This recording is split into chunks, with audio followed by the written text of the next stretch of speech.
Avem acum la cronică doi polițiști. Unul este civil și celălalt în uniformă. Unul e abțiguit și aflat în exercițiul funcțiunii și celălalt e și el puțin obosit, dar măcar în timpul liber și la volan. Dânsul este, îl cunosc, este un coleg de-al meu, ofițer la Poliția Balș.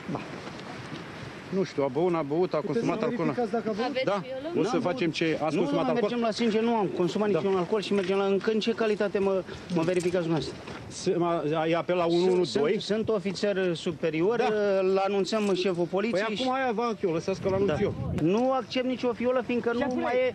Nu e mașină care... Dar tu mă dracu, nu te mai ține după mine, lasă-o în pace. Uite, stau în mașina mea și gata. Dom'le, că făcurăți poliția, dă-le, dom'le. Când era cearta mai întâi, printre polițiști adjective, hop, s-a insinuat și un pădurar, care îl știa pe infractor, că doar el l-a prins odată la braconaj.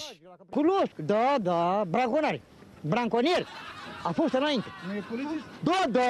Da, a fost și branconier. L-am prins eu la branconaj, la caprigoară, la iepuri. Da. Într-un final, speriat de colegul șprițuit și de pădurar, polițistul sub acoperire, a luat-o la goană pe câmp. Mașina, unde plecați? Da, doamnă, vedeți, eu am dat tot concursul.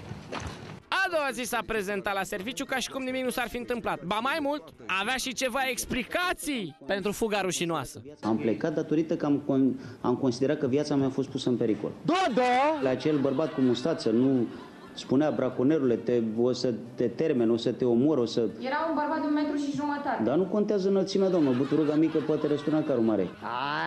Hai, mai taie din ele de le drept. Cam asta este poliția română în 2010, într-un stat integrat în Uniune. Dacă ar vedea ea din Germania filmulețul ăsta și-ar pune mâna în cap. Ia uite pe cine am primit în Uniunea Europeană. Na.